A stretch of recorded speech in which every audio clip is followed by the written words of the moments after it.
Finally took my own advice that I give to other members when they come to me at the end of a session and say that they're thinking about not running again or trying to decide to run again. And I always tell them, don't make a decision today. Go home and get connected to your community and get connected with your family and your business and give it some thought. And over the last couple of months, I've done that myself. And after a long and contentious session and a long summer here, I just came to the conclusion that after 5 terms, which is a really long time to serve as Speaker, and I've been privileged to be given that authority 5 times, but that it really was a good time today to, as hopefully a thoughtful leader who's accumulated a fair amount of power, which one does in this position over a period of time, that a confident leader knows when it's time to give it back. And I feel really good about the last year or so when I've been able to speak for myself about issues that I care about that aren't necessarily every member of the legislature's priority. And the reception I've gotten as I've been more outspoken has been really strong and really positive. And so I want to do more of that, find other ways to serve this state, always being grateful for the opportunities that I've had here and proud of our record here. But there comes a time when someone ought to come to the conclusion that it's enough in one place. And 5 terms is a long time, and I'm really proud that I'm able to walk out of this job. First time in decades that a Speaker has been able to leave this office, on his own terms. And so I feel good about that, and I feel good about the culture that we've built in the House. I'm proud of our record, and I think the time is right for me. I know it is for my family, and I'm excited about future opportunities. A good lead-in is what's next? Well, immediately what's next is that I will be serving 14 months of this term, the remaining 14 months, and if you all haven't noticed, there's primary elections coming up in March.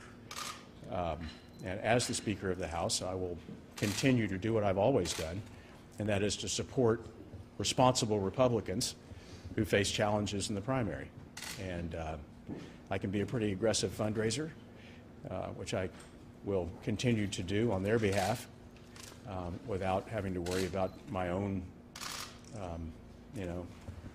my own fortunes at home, which fortunately continue to be very strong. That's another reason why this whole process, after doing this 5 times, and certain certain groups you're aware of are doing the same thing again for the 6th time. And at some point it becomes so repetitive that what I needed to do is go home and see, take stock of how things are back home in the district, and they're very strong, maybe stronger than ever, especially after the summer we had. The response I've gotten is overwhelmingly positive, which again indicates to me that it's the right time to leave this job while things are looking good and strong. Do you think stepping aside makes it easier for rational Republicans to survive their primaries? I think that rational Republicans will always survive their primaries just as they always have. It's a myth that you have to be crazy to win a Republican primary for the Texas House. People know House members. We come from local communities where people really know us. We are neighbors. Our constituents are our neighbors. And, a few don't win, as always, but they'll get reelected in very strong numbers, and they should. They've got a good story to tell. I look forward to telling that story with them. But looking back over the last few cycles, my friends have done really, really well. So whether they do better or worse without me on the ballot, I think is immaterial. I'm a House member like they are.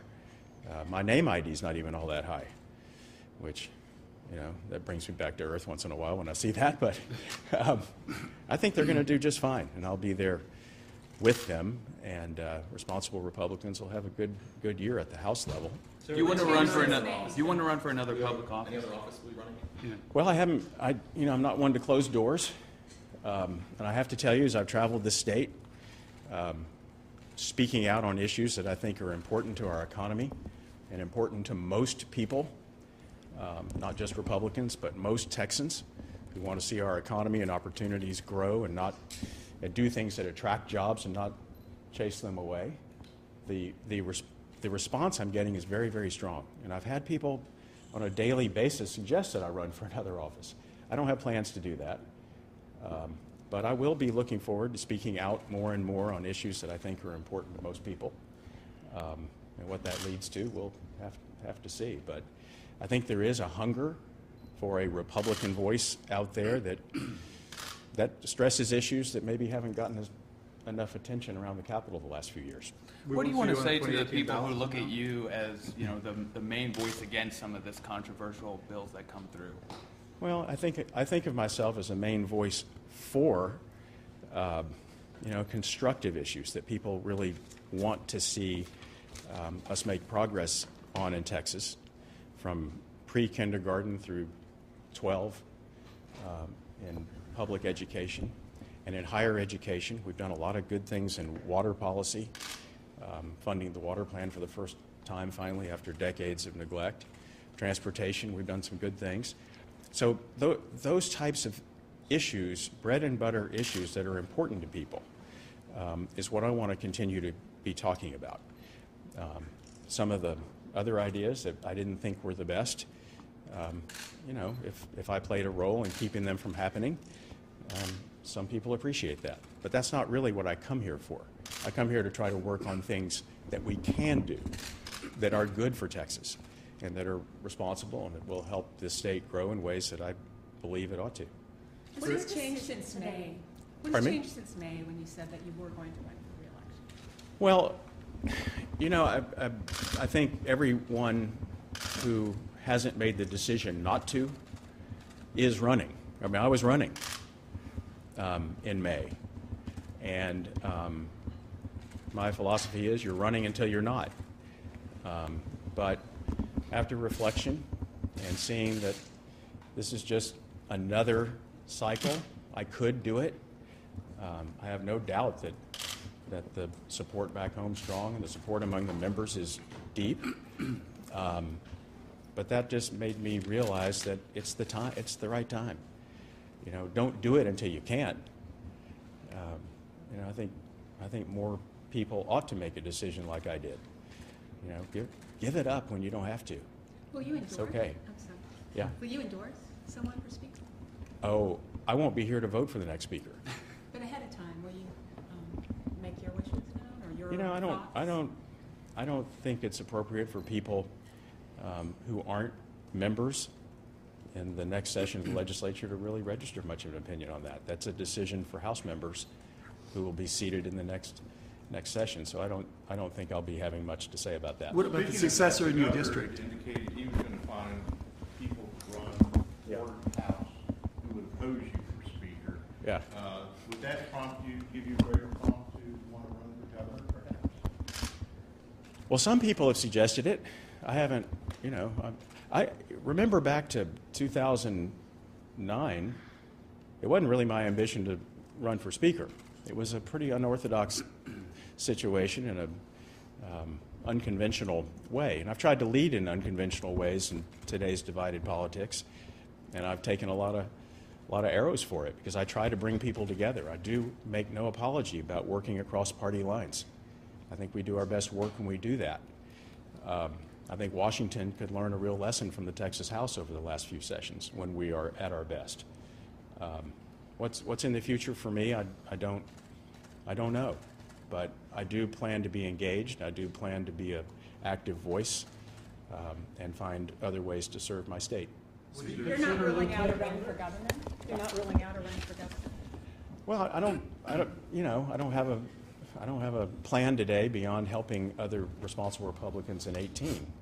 I don't think so, but today's an announcement of what I won't be continuing more than it is an announcement of what I'll be doing in the future. And I look forward to having the time to talk to the people who have been very supportive of me around the state, which I haven't done yet today, to see what they think I ought to do and what they're willing to do with me.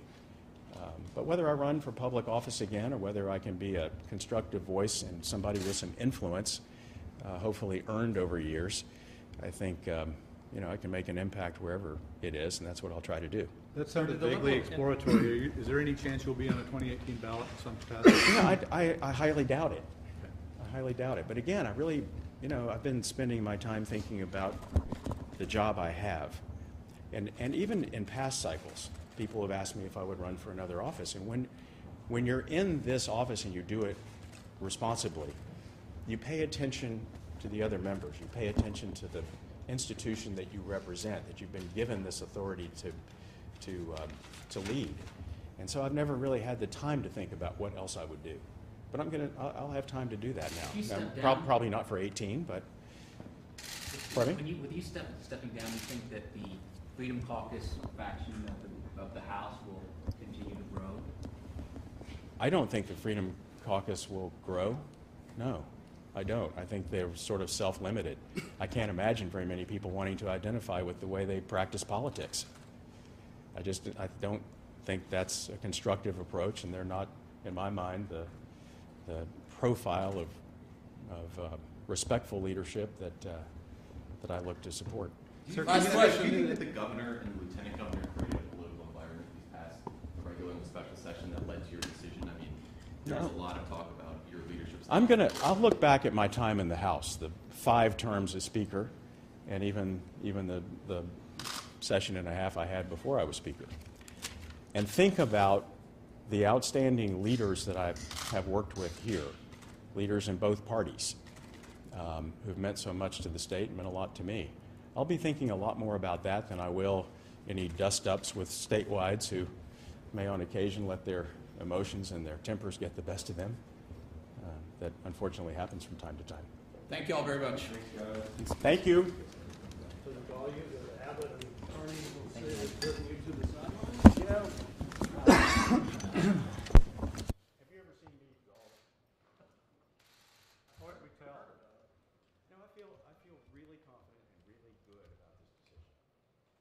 Going out with strength, going out with confidence, going out with victories, and going out with some time to make some plans for myself. I feel very, very good about. I think it's in many ways this position, while it's a great honor, it also can be sort of inhibiting. You know, you have a responsibility for 149 other members. So every decision I make, every statement I make, I have to think about other members. I'll be you know, free to speak my mind more as we go forward, and that appeals to me quite a bit. We can do this all day. So can we. Thank you, guys. Bye-bye.